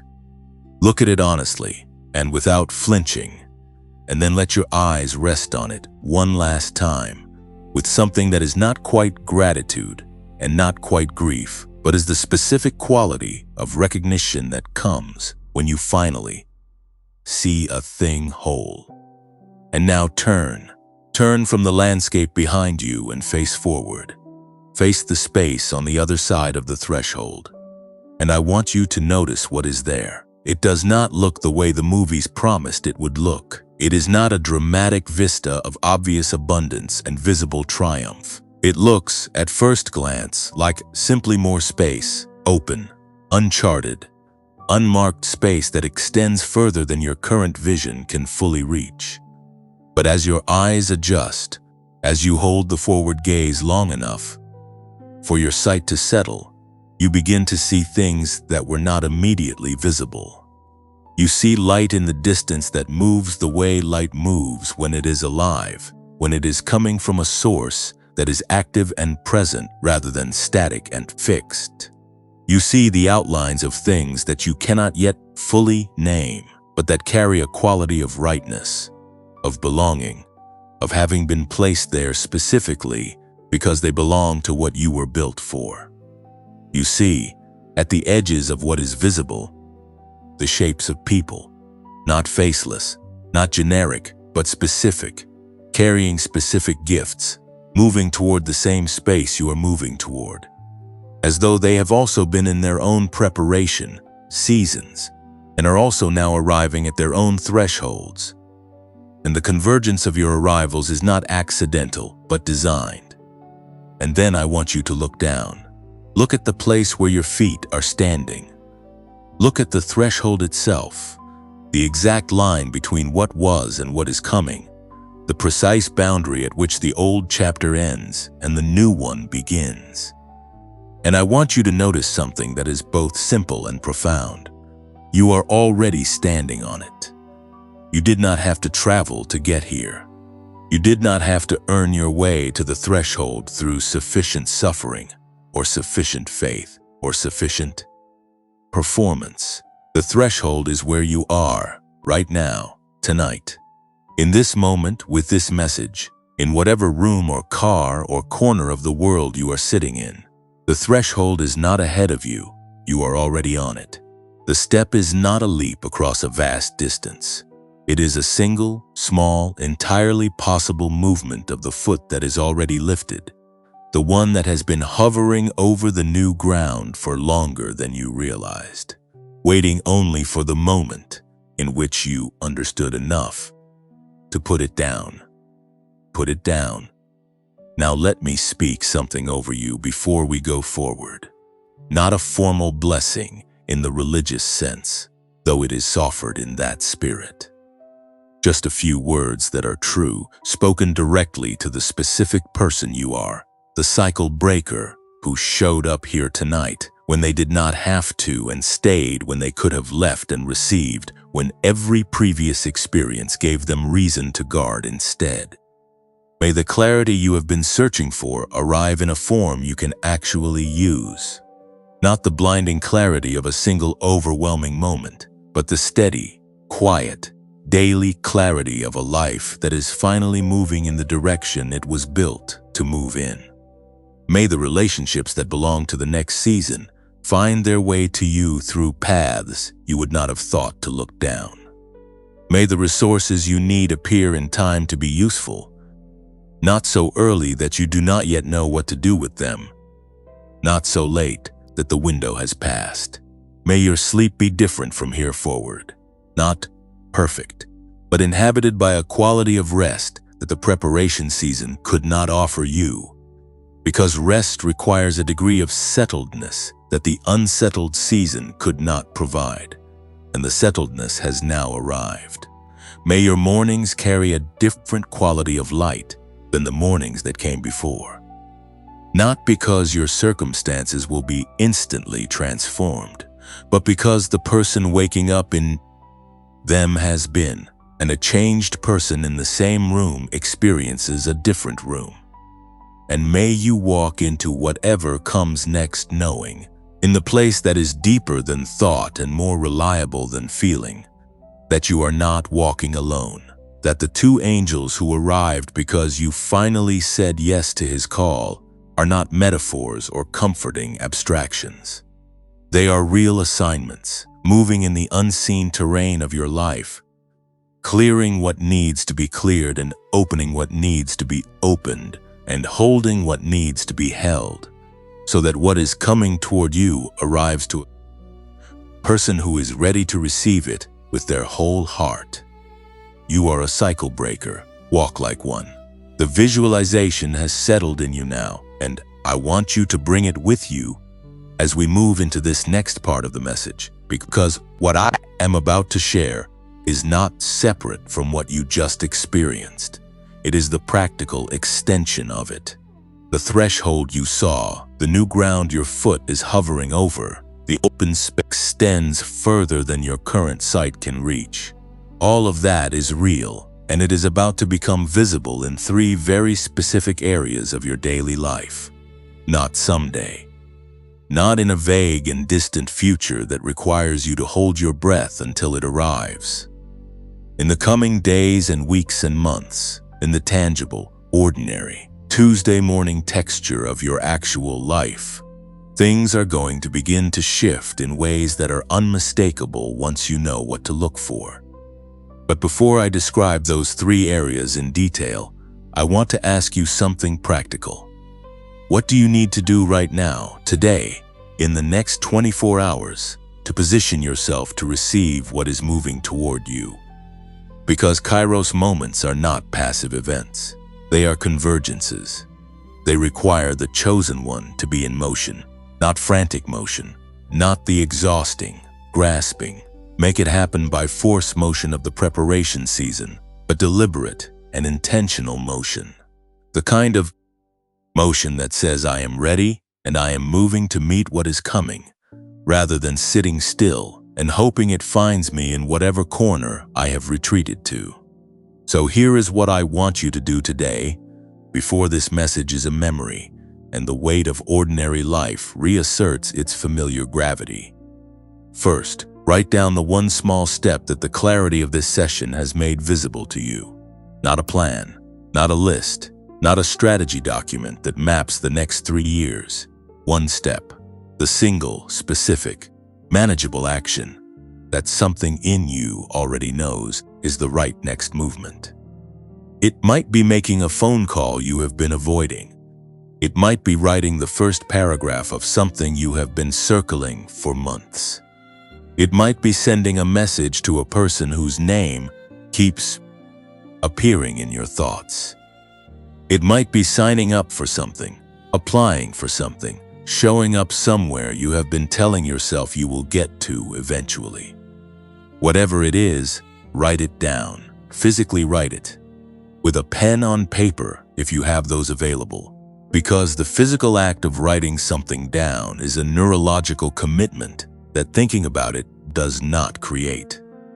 Write the step, and then set a specific time within the next 24 hours in which you will take it. Not when you feel ready, when the clock reaches that time. Second, protect the next 7 mornings. Commit to 7 consecutive mornings of the return protocol, the 3-step practice I walked you through earlier in this message. Gratitude for what did not happen. The declaration of divine timing. 7 minutes of receptive silence, ideally with the Genius Wave audio playing, because the neurological support it provides during those 7 minutes is the difference between a practice that opens a door and a practice that walks through it. 7. Mornings is not a large commitment. It is the minimum sufficient investment to begin the consolidation of the frequency shift that has already started in you tonight. Do not wait until you have the perfect morning. Begin tomorrow. With whatever version of tomorrow you actually have, imperfect and interrupted as it may be. Begin there. Now, let me describe the 3 areas of transformation that are specifically and concretely unfolding in your life right now, with enough detail that you will recognize each one as it becomes visible rather than missing it, because it did not look the way you expected. The first area is relationships, and I want to go deeper into what this is going to look like in practice than I did earlier, because the relational shift in a Kairos season has a specific texture that chosen ones need to be prepared for. What is happening right now, even as you sit with this message, is a kind of invisible sorting. The relationships in your life are being reorganized not by any deliberate choice you are making, but by the natural gravitational consequence of your frequency shifting. When you change internally, when the dominant signal you are broadcasting changes in quality and intensity, the people around you respond to the new signal, whether they are conscious of it or not. Some people will be drawn closer by the new signal. They will find themselves wanting to spend more time with you, wanting to go deeper in conversation, wanting to be in proximity to whatever it is they sense is different about you, without being able to name what exactly has changed. These are the people who belong to the next chapter. Pay attention to who leans in as you step forward. Others will find the new signal uncomfortable. Not because they are bad people or because there is anything wrong with the relationship, but because the version of you they have known and related to and built their understanding of you around was the preparation season version. And the Kairos version carries a different quality that does not fit the familiar pattern of your dynamic with them. They may express this discomfort through increased criticism, through subtle withdrawal, through the introduction of a friction that was not previously present. Do not fight this. Do not try to shrink back into the version of yourself that was more comfortable for them. That version served its season, and the season is over. What appears to be relational loss at this stage is almost always relational realignment. And realignment, though uncomfortable, is always moving you toward the connections that belong to where you are going, rather than where you have been. There is also something specific that is about to happen in the area of community. For many chosen ones, One of the deepest losses of the preparation season has been the absence of genuine belonging. The sense of being part of something larger than the individual journey, of being known and recognized and met by a group of people who carry a shared understanding of what it means to be built the way you are built. That absence is about to be addressed. Not perfectly, not all at once, but a connection, or a community, or a gathering of people who carry a shared frequency is going to present itself in a form you recognize when you encounter it. You will know it not by a dramatic feeling of arrival, but by a quiet sense of resonance. Of this fits in a way that previous communities did not quite fit. When you feel that resonance, do not talk yourself out of it. Do not apply the protective skepticism of the preparation season, something that the Kairos season is offering. Step toward it, let it be what it is. The second area of transformation is purpose. And here I want to be very specific about what this looks like in the days immediately ahead, because the revelation of purpose in the Kairos season does not typically arrive as a dramatic announcement. It arrives as a series of small clarifications that accumulate into an unmistakable direction. You will notice in the coming days that certain activities and conversations and environments produce a quality of aliveness in you that others do not. A sense of being fully present and fully engaged that is different from the performed engagement of doing what you are supposed to do. Pay close attention to these moments of aliveness. They are not random. They are directional signals. They are your calling expressing itself through the specific experiences that resonate with what you were built to do, and the accumulation of those signals, if you are paying attention, will begin to form a pattern that points toward the specific shape of your contribution in this next season.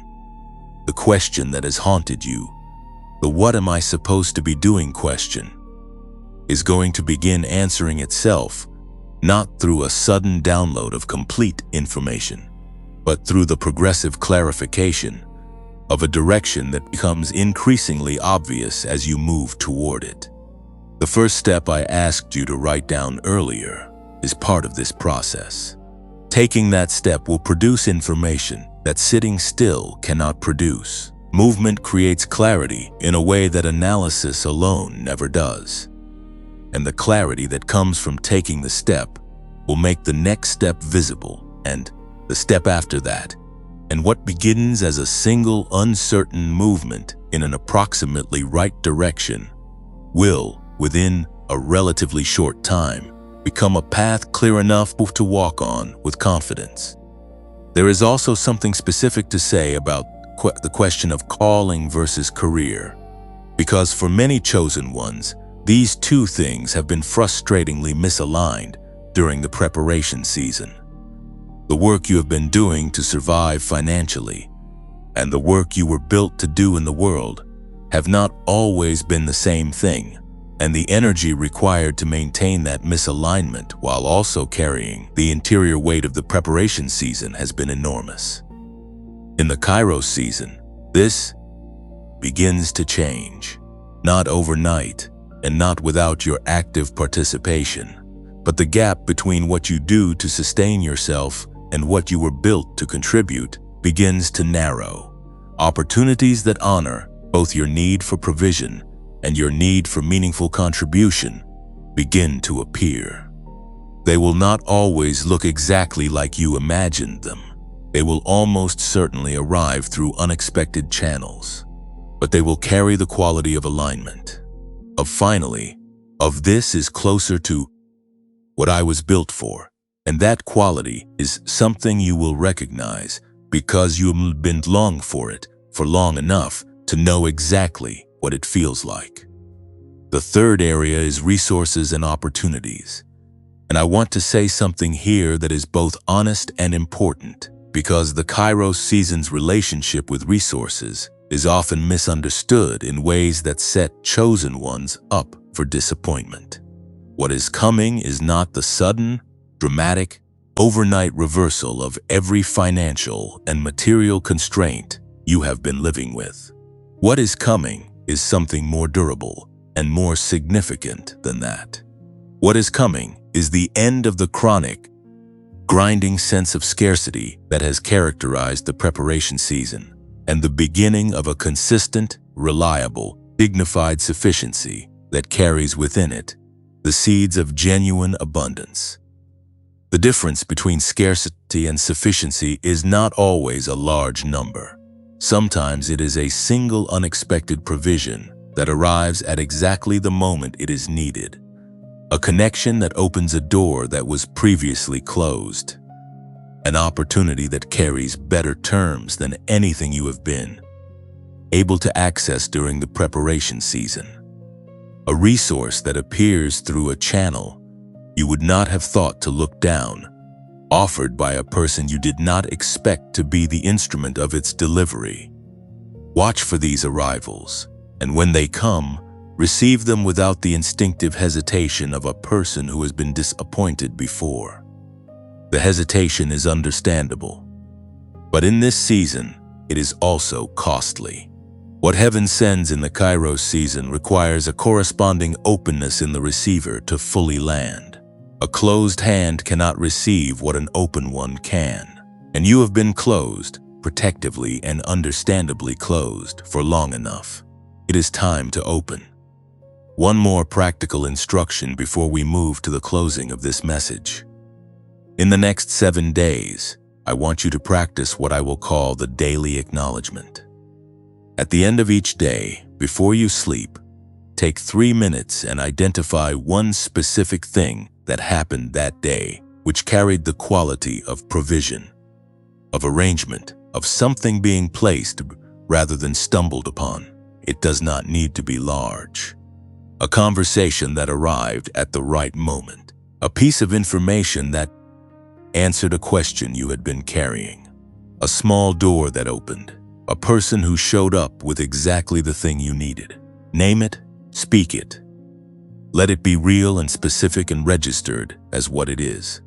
Because chosen one in the Kairos season are surrounded by evidence of heaven's movement.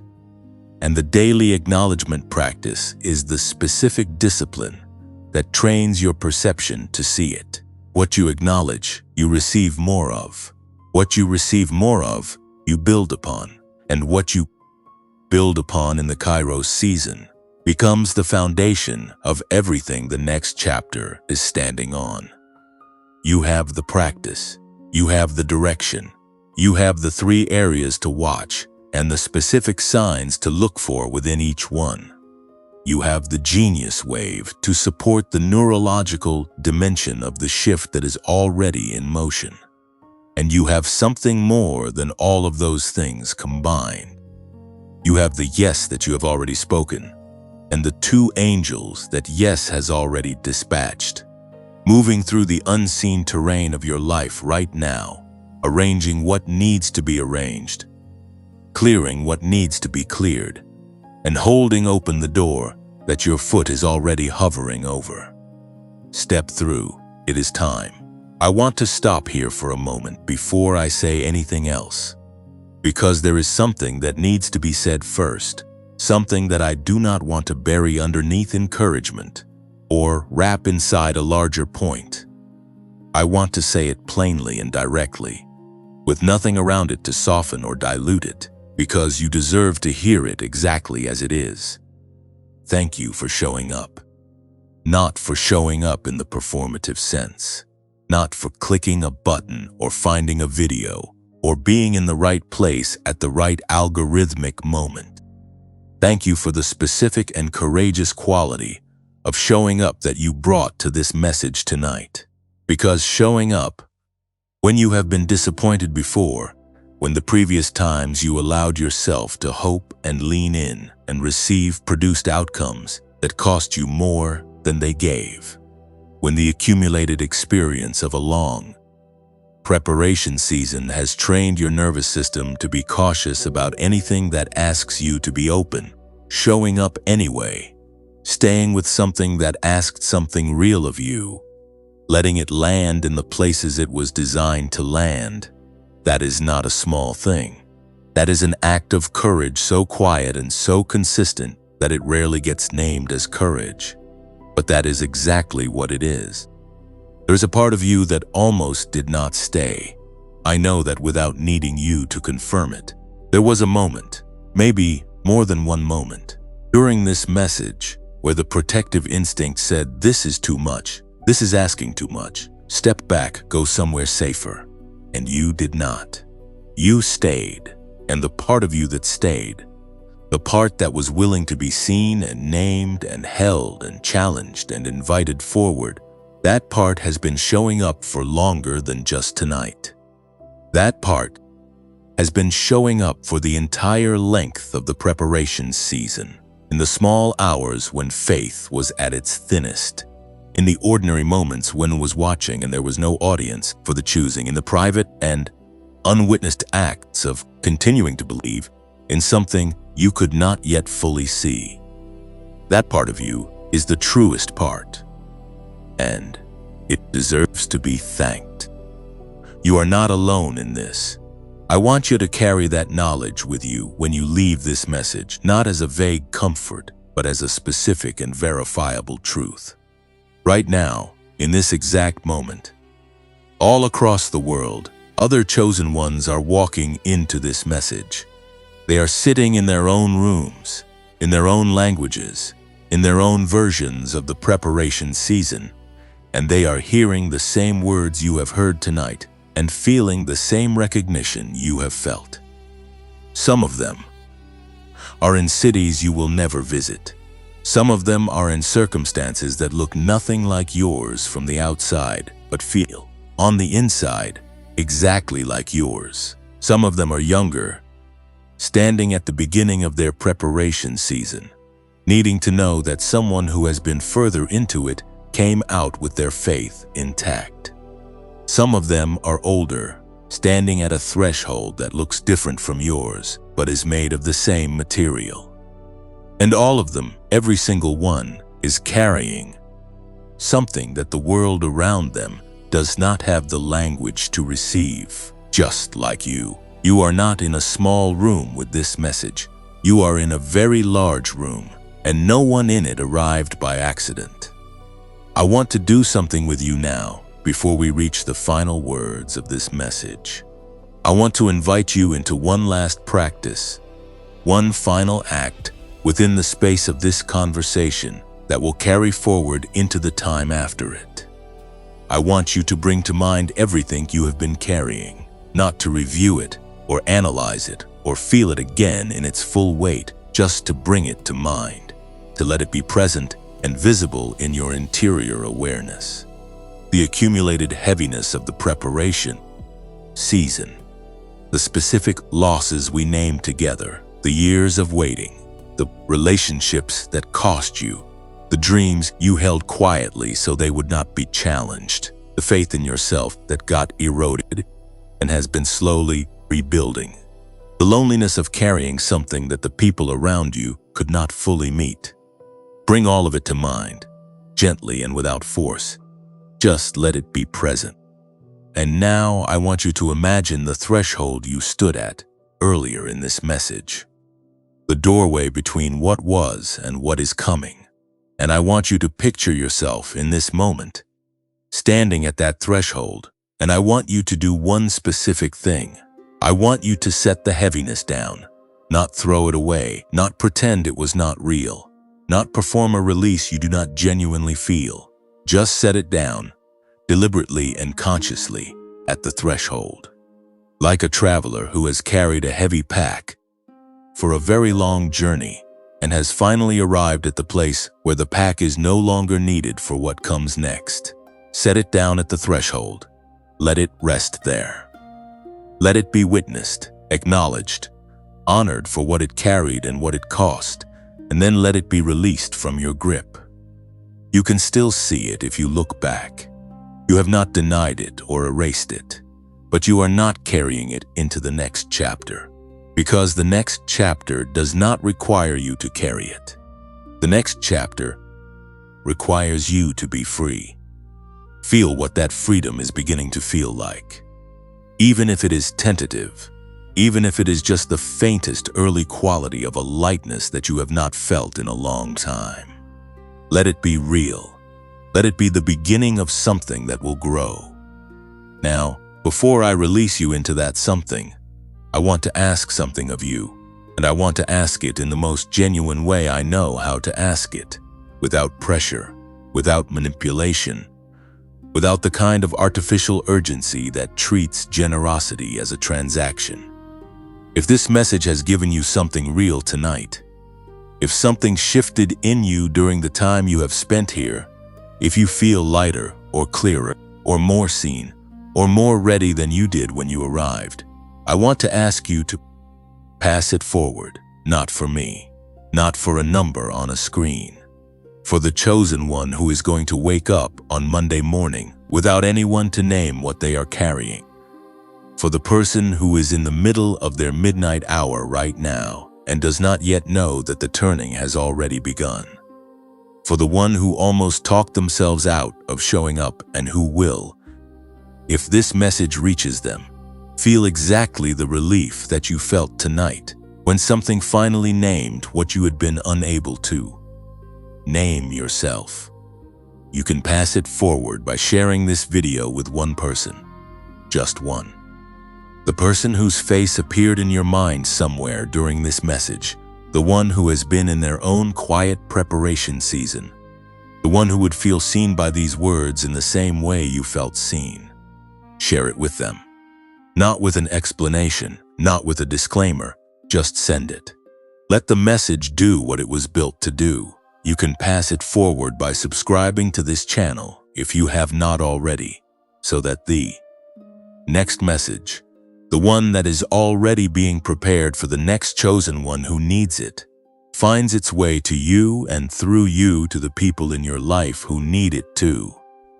You can pass it forward by liking this video, which tells the places where this message travels that it is worth traveling further, that it deserves to reach more rooms, more midnight hours, more chosen ones who are standing at their own thresholds, wondering if anyone can see them.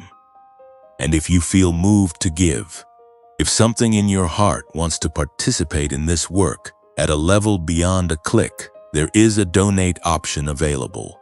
And what you give there goes directly into making sure these messages keep coming, keep reaching, keep finding the people who need them at the exact moment they need them.